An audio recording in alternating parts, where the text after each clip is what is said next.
Katulad ko rin ba kayo na minsan di ko maiwasan na itanong sa sarili ko kung hanggang saan ba ako, kung saan ba ako dadali ng tadhana, kung saan ba ako dadali ng sitwasyon at ng sarili ko ngayon.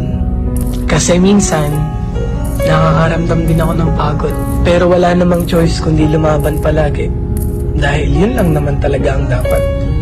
Kaya kung katulad lang din kita, lagi kang lumaban sa buhay. Lagi kang magsumikap na maabot lahat ng mga bagay na gusto mo. Di naman lahat ng gusto mong matupad ay isang pitik lang. Lahat ng tagumpay at mga bagay na gusto mong matupad, pagod, puyat at hirap ang dapat mong isakripisyo. Tapos huwag kang susuko hanggang sa makuha mo na lahat. Kaya ikaw, alam kong katulad lang din kita. Lumalaban ng patas sa buhay, gumagawa ng paraan para maging maganda ang buhay. Nagsasakripisyo para sa magandang pamilya. Nagsasakripisyo para sa sarili at para sa pamilya. Ingat kayo palagi, stay safe, and follow me. Katulad ko rin ba kayo na minsan di ko maiwasan na itanong sa sarili ko kung hanggang saan ba ako, kung saan ba ako dadali ng tadhana, kung saan ba ako dadali ng sitwasyon at ng sarili ko ngayon.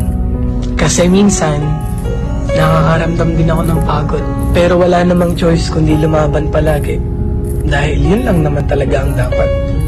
Kaya kung katulad lang din kita, lagi kang lumaban sa buhay. Lagi kang magsumikap na maabot lahat ng mga bagay na gusto mo. Di naman lahat ng gusto mong matupad ay isang pitik lang. Lahat ng tagumpay at mga bagay na gusto mong matupad, pagod, puyat at hirap ang dapat mong isakripisyo. Tapos huwag kang susuko hanggang sa makuha mo na lahat. Kaya ikaw, alam kong katulad lang din kita. Lumalaban ng patas sa buhay, gumagawa ng paraan para maging maganda ang buhay. Nagsasakripisyo para sa magandang pamilya. Nagsasakripisyo para sa sarili at para sa pamilya.